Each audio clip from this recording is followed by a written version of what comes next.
I've always been a believer in the struggles men have in their minds, and I've always spoke about it, and I've suffered with them myself. And this is one of the things when I say like depression isn't real, people say, oh, you don't understand. Let me counter that argument by saying, I understand very well. Me convincing myself and me deciding that depression isn't real is how I prevent myself from ever feeling depressed. And I've only constructed that mental model because I've been in situations in my life where I felt depressed. I'm not saying depression isn't real because I've never felt depressed. I'm saying depression isn't real because I've been very depressed. That people don't understand where my mindset comes from. I understand struggle and mental health and all these things. And yeah, jail was another chance to certainly touch on them, because in jail, in real life, when you have my kind of resource, you can distract yourself very easily. If you're sitting around and feel a bit mopey, if I'm sitting here and I'm a bit like, I can literally make a phone call and in 45 minutes be in the air on my way to anywhere on the planet with whoever I want to do anything I want. So you can distract yourself. I'm not saying it fixes all mental health, but it distracts you. Whereas in jail, you are stuck alone with your thoughts. And it was certainly a test of my mental resolve. And I would say that I passed.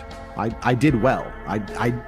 There was never a day where I broke down. There was never a day where I couldn't handle it. There was never a day where I wasn't polite to the staff. I was very nice to everybody. There was never a day I couldn't hack it. It was certainly a test. And also, Tristan said this. I don't want to take his words, but he's true. You go through life telling everyone you're the baddest motherfucker there is. Sooner or later, someone's going to test you. You walk in the pub and you say, I'm the hardest man there is. Sooner or later, someone's going to fight you. Sooner or later. And life's like that. You want to be the top G and you want to go through life and say, I'm the top G.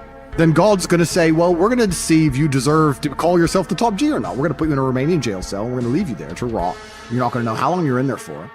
And the biggest mindfuck is I thought I was going to be in there for years. I had no idea. Everyone's telling me years. I thought I was going to be in there for years. So maybe God was just seeing, he was watching me and he was having a look and saying, you want to call yourself top G? Let's see. And I like to think I passed that test. So it is what it is. But yeah, I agree with you. In terms of mental struggles, yeah, they exist for all men. And I also think that's one of the reasons I'm so large. I talk about those things a lot. I talk about those things a lot with men and I help men with them. And I try and say to men overall that life as a man is pretty shit. And you're going to feel shit for a pretty large percentage of the time. But you're only going to ever escape that if you just perform regardless. You have to perform when you feel bad.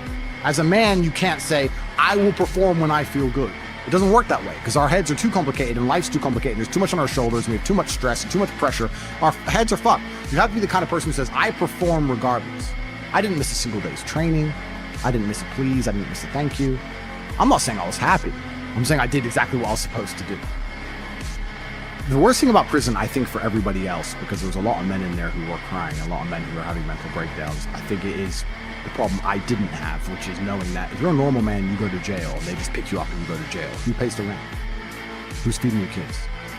Who's your wife sleeping with? Life gets hard for all the external things you can no longer control, things that were your responsibility. I was lucky I didn't have those problems, and when I spoke to people, most people's issues were things that were happening on the outside, and I felt really good knowing that my life is set up in a way where even if I'm plucked from it, it operates.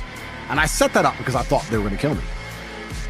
Even to this day, if they shoot me right now, everyone around, everything would be okay. I don't have to exist for my life to function. So that was fantastic about jail.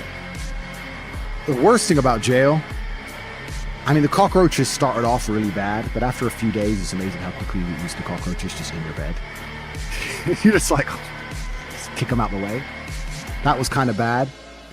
But not knowing when I'm going to get out, that was bad. Having my name slandered all around the world, that was bad. Not knowing how people are reacting to it. Like my first month in jail, I didn't know if people believed this garbage or not. I had no access to the internet. I didn't see anything. There was a lot about it that was hard.